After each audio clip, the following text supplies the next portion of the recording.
Soy marinero en la marina. En mi último despliegue, descubrimos el origen de la existencia humana. Ahora desearía poder olvidarlo. La travesía fue clasificada como alto secreto. Fuera lo que fuera que estábamos haciendo ahí, no querían que nadie lo supiera. Ni los rusos, ni los chinos, ni el público y, desde luego, tampoco la tripulación. Nos habían mantenido en la oscuridad. Alimentados con la mentira de que salíamos a una patrulla rutinaria. Arriba y abajo por la costa, dijeron. De vuelta en nada. Eso fue antes de la tormenta. Antes de que el mar se convirtiera en un remolino y la noche se tragara al sol. Fue antes de que el capitán se cortara la garganta y antes de que la tripulación se arrojara por la borda, desesperados por escapar de la pesadilla que habíamos sacado del mar. Mi nombre es Walter Mills. Supongo que debería usar un alias, algo que impida que los de arriba me encuentren, pero la verdad es que no me importa. He pasado toda mi vida preocupándome. Toda mi vida huyendo de las sombras que se sientan sobre nuestro gobierno, de los titiriteros que mueven los hilos del mundo. Pero se me acaba el tiempo, y lo digo literalmente. Tengo un pie en la tumba. El médico dice que es terminal. Eso significa que no tengo que preocuparme de que la gente equivocada me encuentre o de las consecuencias de lo que estoy a punto de decir. Puedo contártelo. Y luego puedo irme. La travesía empezó como cualquier otra. Nuestro buque de guerra estaba amarrado, la tripulación en filas desde el muelle hasta las cubiertas inferiores, cargándolo de comida y suministros. Empezó normal. Ordinario. Entonces llegaron ellos. Los secretos. Nadie parecía saber quiénes eran, pero cuando llegaron llevaban máscaras carmesí. Como pasamontañas sin agujeros para ojos o boca. Se abrieron paso a empujones en la pasarela y dijeron al intendente que necesitaban hablar con el capitán. Y hablaron. Los observé con el rabillo del ojo, los 6 rodeando al capitán, murmurando palabras demasiado bajas para entenderlas. La conversación duró 20 minutos, y al final el capitán fruncía el ceño. Hizo una llamada a tierra, presumiblemente al Comodoro. Se veía nervioso, asustado. Cuando terminó la llamada, les dijo algo con desdén a los secretos y desapareció bajo cubierta. Todos nos preguntábamos qué estaba pasando. Los que han servido saben que hay 2 cosas que mantienen entretenida a una tripulación: películas pirateadas y rumores.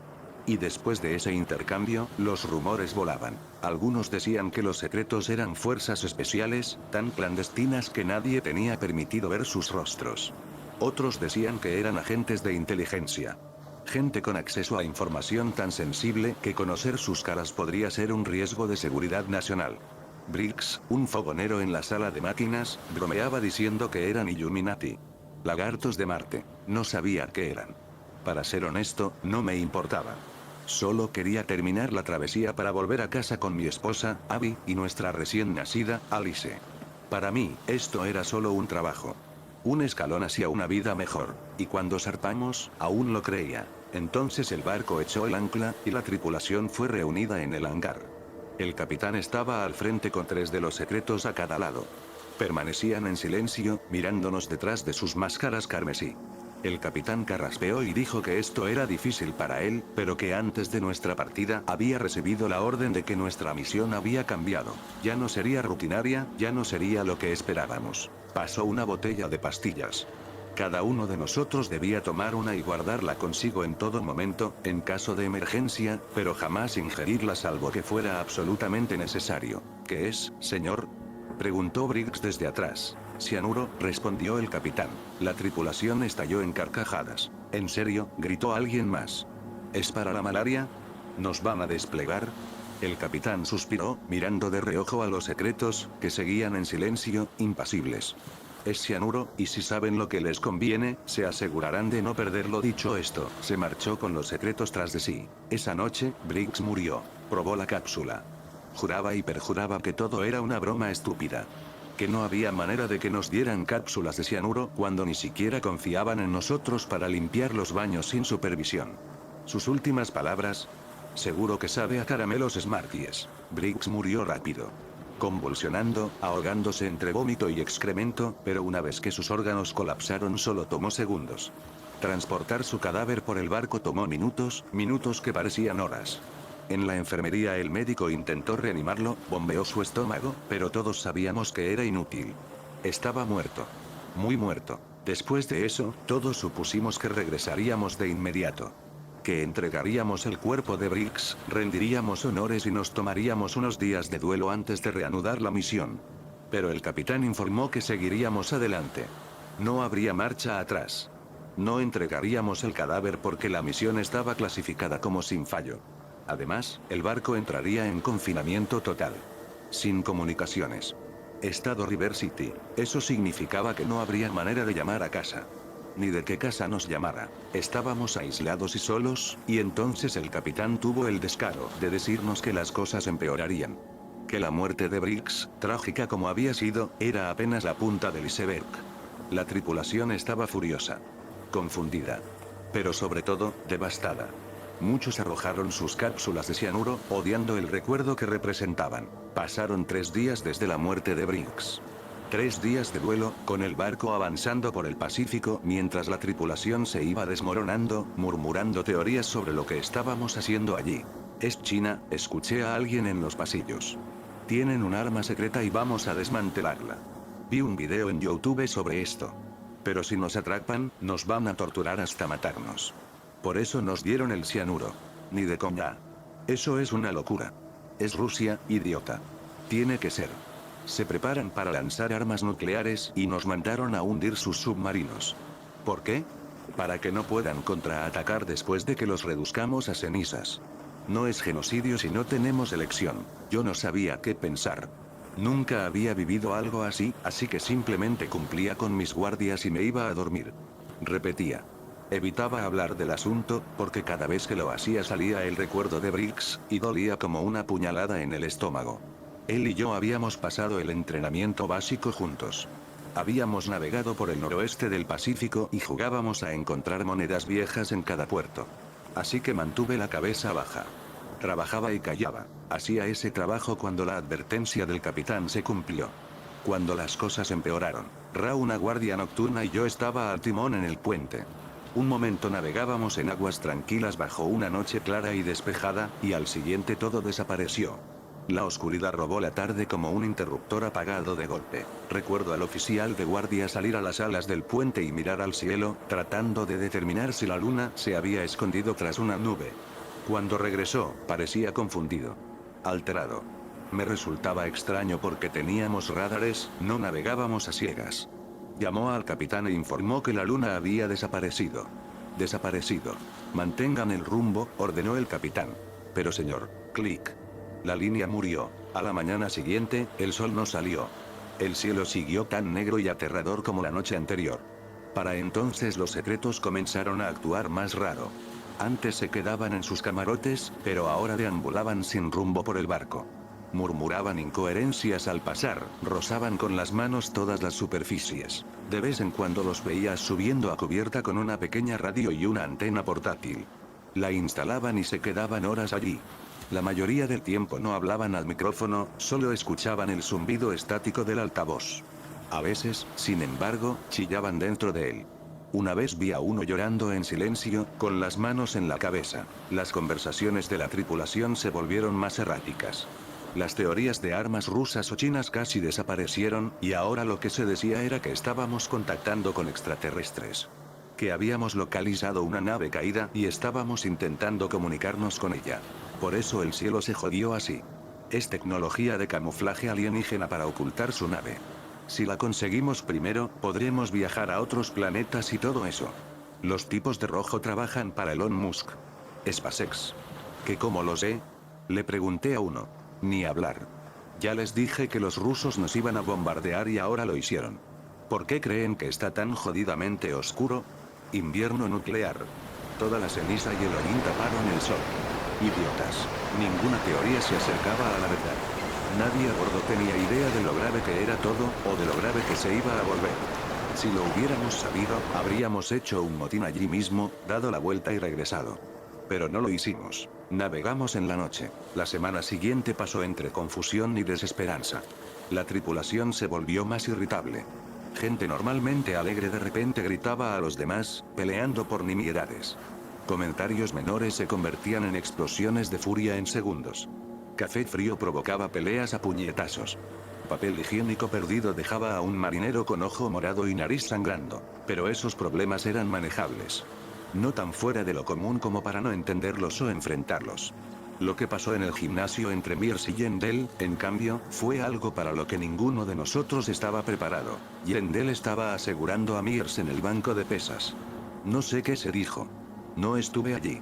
Todo lo que sé es de segunda mano, pero según los testigos, empezó una discusión cuando Yendel acusó a Mears de sabotear su matrimonio. Se dijeron cosas. Mears intentó colocar la barra, pero Yendel la empujó hacia abajo. 90 kilos. Casi lo decapitó. Habría sido mejor si lo hubiera hecho. Mears aún estaba vivo cuando llegó el médico. Su cuello destrozado, apenas sostenido por jirones de carne, pero sus ojos se movían. Su garganta seguía luchando. Yendel lloraba en la esquina, gritando que no había querido hacerlo, que nunca quiso hacerle daño pero que no pudo detenerse. Chillaba mientras la arrastraban. Mientras la encerraban. Mears no vivió mucho más. El médico lo liberó de su sufrimiento de la única manera que se le ocurrió, terminando el trabajo. El resto de la tripulación limpió la sangre. ¿Y Yendel? Murió una hora después. Resulta que nunca había tirado su cápsula de cianuro, y finalmente encontró la ocasión de usarla. En ese momento me sentí fatal por ambos. Por Mears, por sufrir así. Y por Yendel, porque entendía exactamente lo que quería decir. Que nunca quiso herir a nadie. Que una miasma oscura había infectado el barco, filtrándose en nuestros corazones y mentes y haciéndonos violentos. Desesperados. Esa noche pensé en ella. En cómo debió verse después de tragar su cápsula. En lo fácil que habría sido escapar de esta pesadilla si yo no hubiera tirado la mía. Luego mis pensamientos se volvieron hacia mi esposa. Mi hija. La culpa me llenó el estómago como un pozo de víboras, castigándome por siquiera considerar dejarlas atrás. Me dormí. Mis sueños eran un revoltijo. Sin esperanza. Retorcidos. Soñé con el espíritu de Briggs vagando por el barco, incapaz de hallar paz tan lejos de casa, atrapado en una jaula de acero como una rata. Al despertar, mi mente era papilla. Caminaba por los pasillos como un zombie, cada paso más torpe y pesado que el anterior. Me pitaban los oídos. La visión borrosa. Medio pensé que me habían drogado o que había una fuga de monóxido en la cocina, pero entonces vi algo. El camarote de los secretos. La puerta estaba entreabierta. Apenas. Nunca estaba abierta. Me asomé y vi a uno de ellos sentado en un escritorio, de espaldas a mí. Las luces apagadas. Un sonido bajo llenaba la habitación. Algo parecido a música, pero claramente desafinado y doloroso, como cuerdas de violín siendo arrancadas y lijadas. Lo usé para cubrir mis pasos mientras entraba, observando al secreto rígido en su asiento. No llevaba puesta la máscara. Al menos, no correctamente. Se la había levantado hasta los ojos salvo que no tenía ojos. Ni ojos, ni nariz, y solo un diminuto agujero redondo que hacía de boca. Con el corazón golpeándome el pecho, lo observé a la débil luz que entraba desde el pasillo, entendiendo de golpe por qué tocaban con las manos todo el barco. Estaban navegando. Explorando. Levantó un dedo hacia su cara, siguiendo una serie de heridas dispersas, algunas aún sangrantes. Con un gemido, clavó la uña en su mejilla. Un charco de sangre se formó alrededor. El secreto gimió. Lentamente, se arrancó una pequeña tira de carne. Luego otra. Las colocó sobre el escritorio, tarareando al compás de la música distorsionada, y la carne comenzó a retorcerse. A girar y transformarse. El secreto la palpó con las manos. Asintió para sí mismo. Luego sacó un dossier de archivos del escritorio, lo abrió a tientas, localizó un formulario y escribió algo antes de devolverlo al cajón. La puerta del camarote crujió al abrirse. Otro secreto estaba en el umbral, mirándome a través de su máscara carmesí. Inclinó la cabeza. Dio un paso adelante. La piel se me erizó, preguntándome si aquel aún conservaba sus facciones. Sus ojos. Murmuró algo incoherente, y el primero se volvió en su asiento. Mi cráneo palpitaba. El dolor de cabeza con el que había despertado empeoraba, y ahora era casi cegador. Contuve un gemido cuando el primer secreto se levantó de la silla.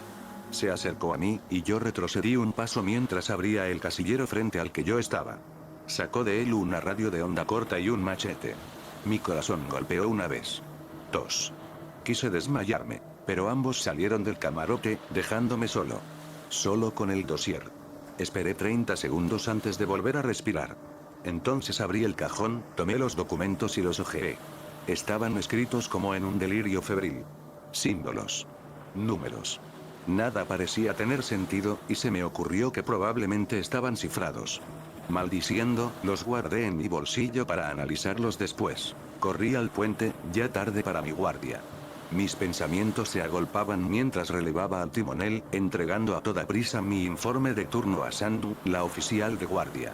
Me senté, tomé el timón y reflexioné sobre lo que acababa de ver. ¿Eran los secretos algún tipo de cultistas? ¿Tenía razón Briggs? ¿Viajábamos con los jodidos Illuminati? Nunca tuve oportunidad de pensarlo demasiado. En ese momento, el capitán apareció tambaleándose en el puente, con aspecto de muerto viviente. Había escuchado rumores de que estaba enfermo, pero era la primera vez que lo veía fuera de su camarote en semanas. Su cara estaba demacrada. Sus mejillas tan hundidas que los huesos parecían a punto de atravesar la piel, y me pregunté si había comido algo decente desde que zarpamos. Buenas noches, señor, dijo Sandu. El capitán murmuró algo ininteligible, apartándola a empujones y sentándose en su silla. Abrochó el cinturón de seguridad. ¿Todo bien?, preguntó Sandu. El capitán la miró, pero no parecía verla. Apretó los reposabrazos con fuerza, y sus labios empezaron a moverse. Adiós, dijo. Perdón. Adiós. Adiós. Adiós. El capitán se quedó sentado, repitiendo la palabra una y otra vez, mientras las lágrimas le corrían por las mejillas. Será mejor llamar al médico, murmuró Sandu. Cogió el teléfono, pero antes de marcar un resplandor anaranjado, apareció bajo las ventanas del puente. Algo parpadeante. Señora, informó Ramírez desde el puesto de vigía. Esos secretos han encendido una hoguera en la maldita cubierta de artillería. ¿Qué? Sandu corrió a la ventana, mirando hacia abajo con sorpresa y furia. Luego salió al ala del puente, gritándoles a los secretos que apagaran el fuego. Un momento después, lanzó un grito. Ramírez, mirando por las ventanas, se dio la vuelta y vomitó en la cubierta. ¿Qué ocurre?, pregunté, levantándome de golpe de mi asiento. Es Yendel, dijo Ramírez, limpiándose la boca. Son Yendel y Briggs. Están despedazando sus malditos cadáveres. Sandu regresó hecha una furia, gritando al capitán. Señor, permiso para movilizar un ERT y encerrar a esos cabrones. Adiós. Adiós. Adiós. Sandu maldijo. Cogió el teléfono y llamó al segundo al mando, informando que el capitán había perdido la cabeza y que los secretos estaban descuartizando cuerpos. Quemando cadáveres. Necesitaban detenerlos ya, con gente armada porque los secretos tenían machetes. El XO dijo que lo harían, pero ya era demasiado tarde. De alguna manera yo ya sabía que los secretos habían terminado lo que vinieron a hacer. Desde lo profundo de la noche, el viento aulló. Chilló. Una ola gigantesca nos golpeó de costado, como si fuéramos un patito de goma en la bañera. El buque se retorció, lanzando a Ramírez contra la pared, y a Sandu rodando por la cubierta. Yo logré aferrarme al timón. Jesucristo, jadeó Sandu. ¿Todos bien? Me ajusté el cinturón. ¿Qué demonios fue eso? Hola rebelde, escupió Sandu. 3 semanas de clima perfecto y de repente esto. Esta travesía está maldita. Agarró el teléfono para dar un anuncio general de inspección rápida, pero nunca terminó. Otra ola nos golpeó, y otra. La cabeza de Sandu se estrelló contra la consola central con un chasquido horrible y cayó inmóvil al suelo. Me aferré al timón, el cinturón desgarrándome la cintura. Cerca de mí, Ramírez chillaba. Rezaba. El capitán seguía con su letanía. Adiós. Adiós. Un relámpago iluminó el cielo. Por primera vez en semanas, lo vi. Nubes negras giraban sobre nosotros como atrapadas en un remolino, y dentro de ellas nadaban rostros. Sombras. Nos miraban con angustia. Vi a Yendel. A Briggs. Los escuché gritar y aullar como si llamaran en un idioma que solo podía describirse como blasfemia. El cuerpo de Ramírez se arqueó y retorció, chillando como si algo lo destrozara desde dentro. Quise correr a ayudarlo, pero debía mantener el control del barco. Soltar el timón en una tormenta así significaba muerte segura. No así, gemía Ramírez. Lágrimas le corrían mientras miraba las caras fantasmales girando sobre nosotros. Yo no puedo, se aferró a las barandillas del puente, arrastrándose lentamente contra el violento vaivén del buque. Centímetro a centímetro. Lo vi acercarse a la escotilla que daba al ala exterior, y supe exactamente lo que pensaba hacer. Después de todo, Ramírez y yo habíamos tirado nuestras cápsulas juntos. No lo hagas, grité, sin saber qué más decir. ¿Por qué no habría de hacerlo? ¿Por qué no habría de unirme a él? Se detuvo, me miró. Luego abrió la escotilla, dejando entrar el estruendo ensordecedor de la tormenta, y se lanzó al mar. Me quedé allí, muriendo en cámara lenta. Las olas, ya brutales, empeoraron. Los muros de agua alcanzaban la altura de rascacielos, amenazando con tragarnos enteros. El casco crujía. Chillaba. Parecía a punto de partirse en dos. Y entonces otra ola nos golpeó, un coloso. Mi cuello se dobló hacia un lado cuando el cinturón se me clavó en la cintura. De pronto abajo era arriba y arriba era abajo. Giramos en la furia del mar, el agua helada destrozó las ventanas del puente, envolviendo al capitán y a mí en oscuridad húmeda. Giramos en la furia del mar, el agua helada destrozó las ventanas del puente, envolviendo al capitán y a mí en oscuridad húmeda. Recuerdo que pensé que moriría allí mismo. Que no quedaba nada. Que mi hija crecería sin padre. Pero cuando abrí los ojos, no estaba muerto. Tampoco estaba en el barco. Flotaba en medio del océano. Sobreviví porque aún estaba atado a mi silla. Mi cinturón me había mantenido sujeto mientras todo lo demás se había hecho añicos. Vi trozos de acero flotando a mi alrededor. Restos del puente. Quizás del barco entero. No lo sé. Todo lo que sabía era que estaba en un ataúd de agua negra que se extendía por todas partes. Y entonces apareció la luz. Al principio pensé que era un barco de rescate. Una bengala. Algo humano. Pero luego se hizo más brillante. Más grande. Verde y pulsante, como un corazón latiendo bajo el agua. Una aurora boreal bajo las olas. Y de ella emergió. No puedo describirlo en palabras que tengan sentido. No era pez. No era ballena. No era ninguna criatura que la mente humana pueda concebir. Pero lo intentaré. Tenía extremidades, pero no estaban en ningún lugar lógico. Se retorcían. Se unían y se separaban. Su piel era traslúcida, y dentro de ella giraban océanos enteros, galaxias enteras. Una enormidad infinita comprimida en carne imposible. Me miró. No con ojos, sino con algo más. Con conciencia pura. Y entonces supe que era Edén.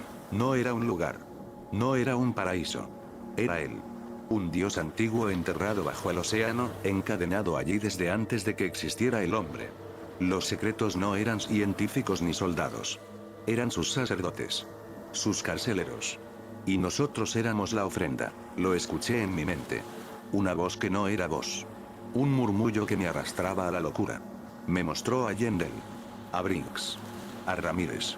Sus almas retorcidas en su estómago, agitándose como peces atrapados en una red. Todos gritaban, pero no en dolor. En adoración. Extendió una de sus extremidades hacia mí.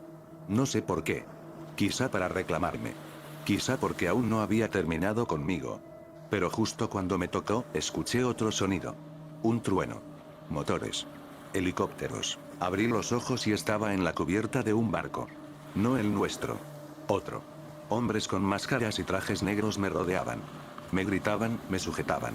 Una aguja me atravesó el brazo. Todo se volvió negro. Desperté días después en un hospital militar. El médico me dijo que me encontraron flotando en un asiento destrozado, aferrado a un timón como si fuera un salvavidas. Que era el único sobreviviente. Nadie me creyó cuando conté lo que había visto. Dijeron que era trauma. Que había sufrido un golpe en la cabeza. Que inventé monstruos para lidiar con el dolor. Pero yo sé la verdad. Edén está ahí abajo, esperando. Y algún día, cuando lo decidan los que lo vigilan, volverán a abrir su prisión.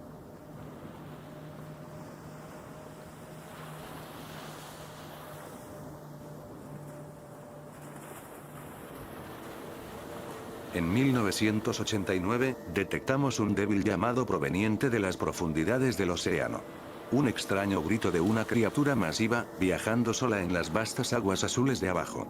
Al principio, sonaba como una rareza, un hidrófono defectuoso, pero luego lo escuchamos de nuevo en 1990, y en 1991. Con solo un 5% del océano explorado, nos dejó perplejos. Para cualquier oído inexperto, sonaba como una ballena, pero su tono era demasiado alto. Midiendo a una frecuencia de 52 hercios, significaba que el canto no podía ser entendido por ninguna especie conocida de ballena. Así, estaba destinado a existir por sí mismo, y fue apodado como la criatura más solitaria del mundo. Lo llamamos Azul 52. Cada año, escuchábamos a la ballena solitaria. Medido a través de hidrófonos esparcidos por la costa oeste de América y Canadá. Aún así, no fue hasta 2019 que finalmente lo vimos con nuestros propios ojos. Nuestra tripulación tenía la tarea de encontrarlo, ponerle un rastreador y observar si había otros como él. A bordo del RB Son of Solitude, recorrimos el Pacífico Norte en busca de una ballena que había sido escuchada, pero nunca vista. Con la tecnología avanzando constantemente, rastrearlo se había vuelto una tarea mucho más sencilla. Aunque nos tomó semanas localizarlo, nos acercábamos cada día más. ¿Crees que lo sabe?, preguntó Rita mientras mirábamos hacia el horizonte. El océano estaba en calma, balanceando suavemente nuestro gran barco de investigación. Era maravillosamente pacífico, y aunque nuestra misión era interesante, llevaba consigo un innegable tinte de temor. ¿Saber qué? Pregunté. Ella suspiró. ¿Que hay otros como él allá afuera? Era una buena pregunta. Ya fuera que la extraña frecuencia de su voz se debiera a una deformidad o a que era una especie híbrida, tuvo que haber sido criado por alguien. Las crías de ballena permanecen aproximadamente un año con sus madres, mientras crecen y se preparan para enfrentar el océano solas. No lo sé. ¿Por qué más cantaría, entonces? La ballena había estado viajando por la misma ruta que las ballenas azules, pero el tiempo no coincidía. Eso significaba que, a pesar de seguir exactamente el mismo camino, nunca se encontraría con nadie en su viaje. Donde quiera que nadara, los demás ya habrían partido. 40 años solo buscando a alguien más, murmuró ella. Pasaron semanas mientras buscábamos, y a finales del verano de 2019, finalmente lo encontramos. Allí estaba, saliendo a la superficie para tomar aire fresco. Una ballena de 24 metros de largo, expulsando una fuente de agua por su espiráculo. Tenía un magnífico color azul, aunque la forma de su cuerpo se asemejaba a la de una ballena de aleta. Nuestra teoría de que era un híbrido se había confirmado, y lucía extraordinariamente saludable considerando que había sobrevivido por sí solo tanto tiempo. Es magnífico, exclamó Rita emocionada. Sin dudarlo, plantamos un rastreador en su piel con una ventosa y lo dejamos sumergirse de nuevo en el océano. Nos pusimos a trabajar y grabamos más de su canto, una melodía sombría de melancolía. Pasamos las siguientes 3 semanas siguiéndolo, esperando ver otro de su especie. Pero, por desgracia, permanecía solo. Durante las noches, a menudo encontraba a Rita mirando hacia el océano, marcando cada vez que él salía a respirar. Se ve tan triste. ¿Cómo puedes saberlo?, pregunté. No lo sé. Solo una corazonada, supongo. Pobre Eros. ¿Eros? Sí, pensé que somos lo más parecido a una familia que tiene. Deberíamos ser nosotros quienes lo nombremos. Reflexioné sobre el nombre por un momento. Ciertamente sonaba mejor que Azul 52. Un poco irónico, ¿no crees? Para nada. Conforme la misión avanzaba, Rita empezó a dormir cada vez menos. Temía que perdiéramos a Eros si no lo manteníamos bajo constante vigilancia. Las ballenas apenas duermen, siempre necesitan salir a la superficie, siempre en movimiento. De todos los mamíferos, son los que menos sueño requieren. Llevábamos 2 meses de misión, cuando me sacudieron en medio de la noche. Al abrir mis pesados ojos, vi a Rita de pie sobre mí con una amplia sonrisa en el rostro. ¡Hay otro! ¡Otra ballena!, gritó. Corrimos a la sala de control, donde el capitán Banks estaba de pie, con los ojos fijos en un nuevo conjunto de frecuencias. Efectivamente, había 2 fuentes de sonido distintas, pero similares, provenientes de unos 300 metros abajo. Lo sabía que Eros no estaba solo. De repente, nuestro deprimente trabajo se convirtió en uno de alegría. Si había 2, podíamos asumir con alta probabilidad que había más. De hecho, podríamos estar presenciando el inicio de una nueva subespecie de ballena. Era un momento hermoso de contemplar. ¿Están seguros de que no es solo una falla?, preguntó uno de los tripulantes. Revisé los números. La voz de Eros había bajado un poco en sus últimos años, a 50 hercios, mientras que la otra fuente era ligeramente más aguda. ¿Podría ser una cría? Ni idea, el sonar no está detectando nada. Tenemos que acercarnos. Esperamos hasta la mañana e intentamos acercarnos a Eros. Según las lecturas del sonar, había una criatura aproximadamente 2 veces más grande que nuestra ballena, nadando a unos 600 metros bajo la superficie. Incluso para una ballena, era enorme. Pasó 1 hora, y finalmente vimos a Eros salir a tomar aire. A pesar de rastrear 2 seres distintos, solo uno de ellos emergía.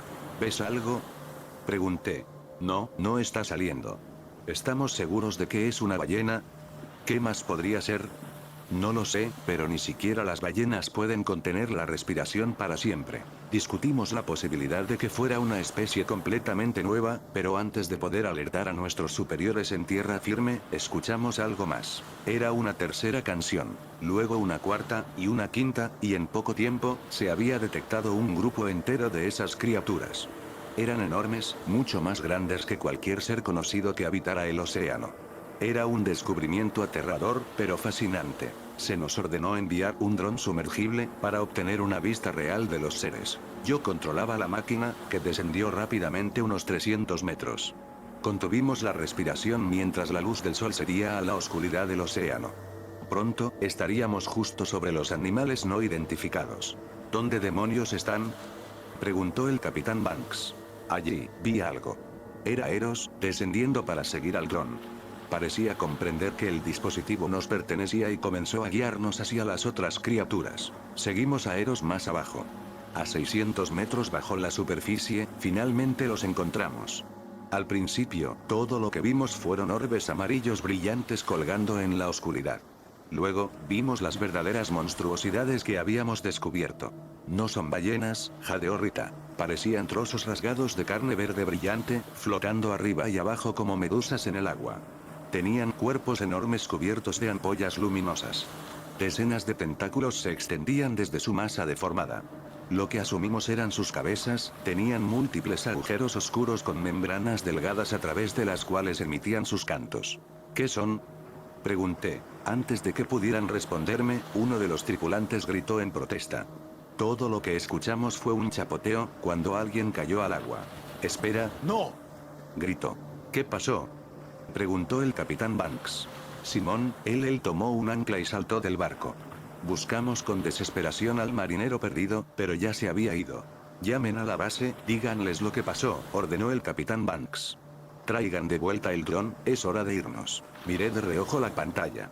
La cámara se había oscurecido, y habíamos perdido contacto con el dron.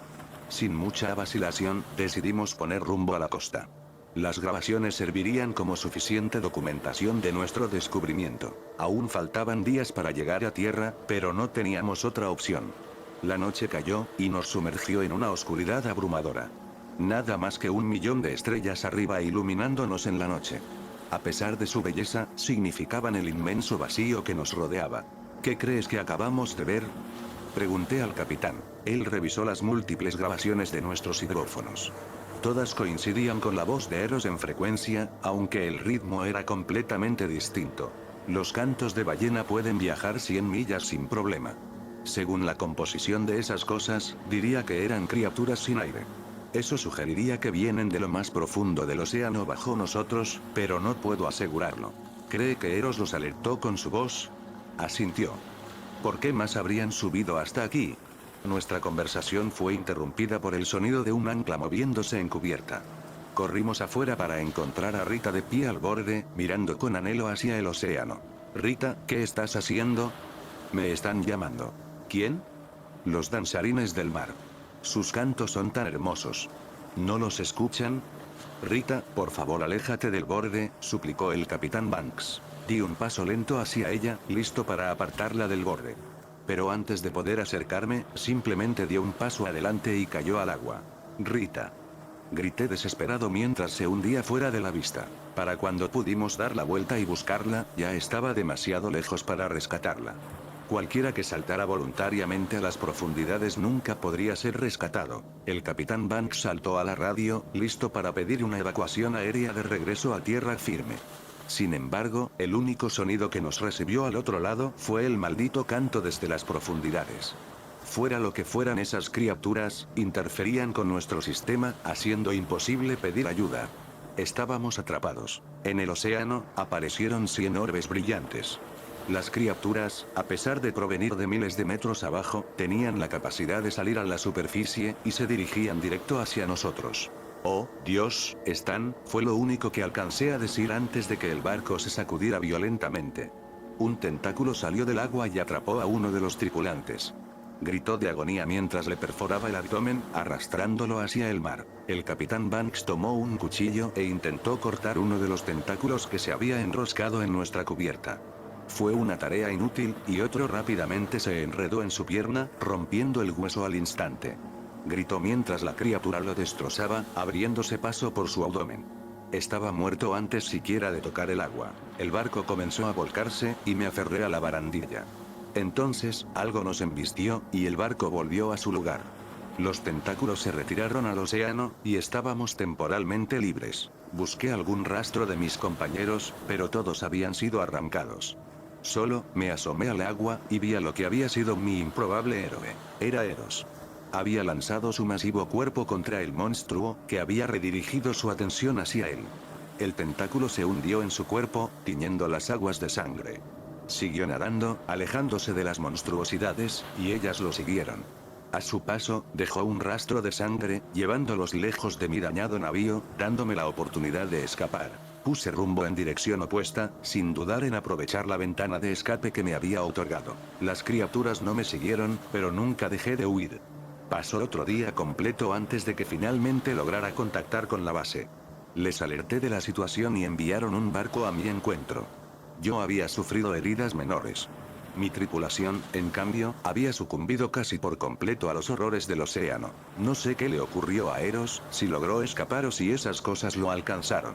Sea lo que sea, me salvó la vida, y le debo todo. En su búsqueda de una familia, despertó inadvertidamente algo desde las partes más profundas del océano. Según grabaciones recientes de hidrófonos, hay millones de ellos por todo el Pacífico, y se están expandiendo cada vez más por el mundo. Los mares ya no son seguros, y no hay nada que podamos hacer para detenerlos. Puede que haya regresado a la costa. Pero lo que realmente me aterroriza es que, a pesar de estar a 1000 millas de distancia, todavía los escucho cantar. Al principio, eran solo sonidos, pero ahora finalmente lo entiendo.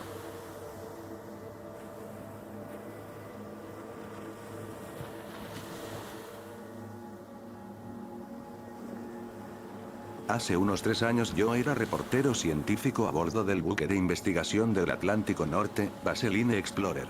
Estábamos aproximadamente a 20 kilómetros de la costa de Bermudas en ese momento, y me estaba preparando para bajar en un sumergible para 2 personas, algo que había querido hacer desde que era niño. El piloto del sumergible era un veterano de las profundidades llamado Perky, gran tipo, con un gran sentido del humor. Hablaba con un fuerte acento tejano que hacía que incluso las cosas más tontas sonaran campechanas y sabias. Las primeras palabras que me dijo fueron: ¿alguna vez has bajado en uno de estos? Nunca. Yo sonreía, emocionado como un colegial. Prácticamente estaba temblando. Nunca lo olvidarás, me aseguró. En retrospectiva, eso fue un presagio de nivel genio si alguna vez escuché uno. Estos sumergibles pesan alrededor de 8 toneladas, equipados con tecnología científica de última generación, enormes reflectores montados justo frente a la burbuja acrílica, son ultramaniobrables incluso a profundidades extremas, puedes girarlos 360 grados sobre el lugar, y tienen este enorme brazo hidráulico que el piloto controla con un joystick. Vi a Perky mover ese brazo con tanta destreza que juro por Dios que podría haber sacado el chupete de la boca de un bebé sin siquiera despertarlo. Cuando no pilotaba el sumergible, a Perky le gustaba jugar videojuegos en la sala de recreo del barco. He jugado incontables niveles de Call of Duty con él y créeme, viniendo de un gamer de la vieja escuela como yo, este tipo era increíblemente bueno, y lo más loco es que tenía 58 años y 6 nietos. Perky era un gran tipo. Pero después de ese viaje, el primero para mí, el 103º para él, nunca volvió a ser el mismo. Ninguno de nosotros volvió a ser el mismo. Los sumergibles son milagros de la ingeniería, pueden soportar hasta 25 atmósferas terrestres, lo que básicamente significa 25 veces la presión a nivel de la superficie. Eso es el equivalente a una hormiga caminando con 2 aviones jumbo estacionados encima. Nunca olvidaré la sensación la primera vez que me deslicé por la escotilla de la burbuja. Estaba asustado. Sabía qué esperar, pero no esperaba que la burbuja fuera tan pequeña. Se sentía claustrofóbica, como meterse en una secadora, pero en realidad no era tan malo una vez sentado. Teníamos una vista panorámica del mundo a través del cristal envolvente, mejor que el IMAX, pero mientras la grúa del barco nos bajaba al agua no pude evitar preguntarme si esa sería la última vez que vería la luz del sol. Estaba nervioso por el viaje que se avecinaba. Mis editores querían un video ensayo de una inmersión en uno de los subs, lo cual tenía sentido ya que mi trabajo era reportar todas las funciones de un buque de investigación científica, pero íbamos a bajar cerca de los límites del sumergible, casi a 1000 metros, y de repente todo resultaba muy intimidante. Pero Perky rápidamente me tranquilizó, había bajado más de 100 veces, y en su opinión era más seguro que conducir hasta la licorería del barrio. Mientras el sub descendía a las profundidades, se sentía como si estuviéramos inmóviles durante largos periodos de tiempo, como si estuviéramos suspendidos en una eternidad de espacio a su lado, pero Perky me aseguraba que seguíamos descendiendo, aún más abajo, el agua volviéndose más azul, más oscura, cuanto más bajábamos. Había un segundo sumergible siguiéndonos como un fantasma. El piloto era un israelí llamado Avi. Era un hijo de puta estoico. Llevaba 3 semanas a bordo del Vaseline Explorer y nunca lo había visto sonreír siquiera. Lo apodaban la máquina. El nombre le calzaba como un guante. Al inicio del viaje nos hizo señales con sus reflectores cuando flotábamos cerca de la superficie, y a veces Perky hablaba con él por radio mientras descendíamos, pero era pura charla profesional. La máquina no era el tipo de persona que inspiraba conversación ligera. Como copiloto del sub, básicamente mi trabajo era mantener el cristal libre de condensación, así que cada pocos minutos limpiaba el interior de la burbuja acrílica, el resto del tiempo filmaba y comentaba lo que veía a mi alrededor. A unos 200 metros comenzamos a pasar de la zona epipelágica, la zona de la luz solar, a la zona de penumbra o mesopelágica, y ahora el océano se volvió de un agua marina profundo, como el cielo justo antes del amanecer. Vimos una morena deslizándose a través del cono de nuestras luces, un banco de meros revoloteando a nuestro alrededor como confeti plateado, y la máquina llamó nuestra atención hacia un par de pequeños tiburones tigre que nos siguieron por un rato antes de desvanecerse en la oscuridad. Estamos casi a 1000 metros bajo el agua y está totalmente negro. Estamos en la zona de medianoche. Ni un solo fotón de luz llega tan profundo. La única fuente de iluminación son nuestros reflectores. Estábamos a punto de comenzar el regreso cuando de pronto Perky detuvo todo impulso. Nos quedamos suspendidos. ¿Qué pasa? Perky estaba con el rostro petrificado, su piel había perdido todo color y sus labios temblaban, como si murmurara algo entre dientes, y tenía esta expresión fija en la cara, esta intensidad en la mirada que me advirtió que algo andaba mal. Perky. Perky extendió la mano y apagó los reflectores. «Hay algo ahí afuera», susurró.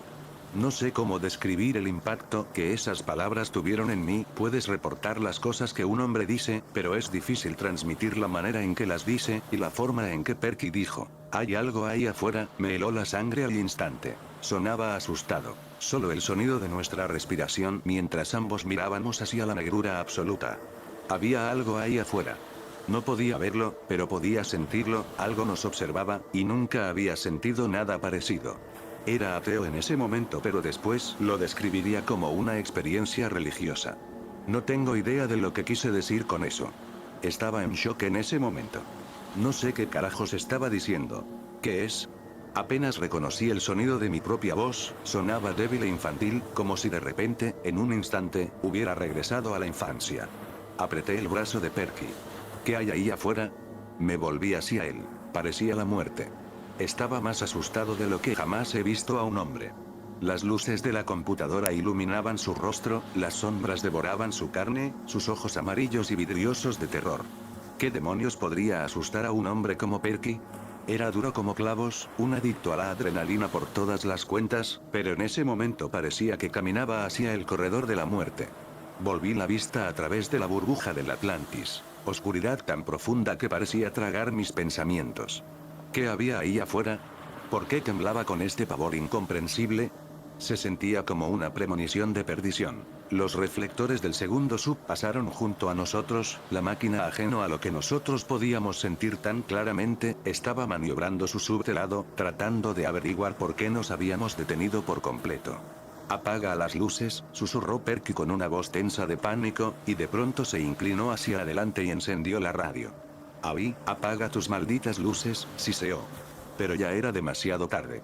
Los reflectores iluminaron algo en la oscuridad bajo nosotros y hasta el día de mi muerte desearía no haber visto lo que vi después. Ha perseguido mis sueños desde entonces. He arruinado 3 matrimonios y un ejército de terapeutas, he intentado suicidarme 3 veces, y soy adicto a los opioides y al alcohol, y aún no puedo sacar esa imagen de mi cabeza. Al principio pensé que estaba mirando hacia abajo a una especie de disco luminoso de tamaño inmenso, yo diría 3 veces el diámetro de nuestro sub, así que unos 6 metros de ancho, y tenía una textura plateada, suave y ligeramente facetada.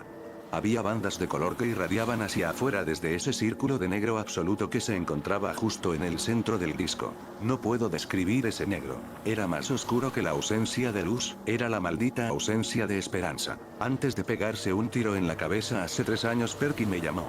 Era como mirar la nada, me dijo, cero absoluto, me destrozó la puta mente. Sollozaba mientras hablaba. Estaba muy mal. Su esposa lo había dejado. Sus hijos lo habían repudiado. Había perdido su casa, su trabajo, su dignidad y finalmente, perdió la razón para seguir viviendo. Nietzsche dijo una vez. Cuando miras al abismo, el abismo también te mira a ti. Así se sentía mirar dentro de ese círculo negro.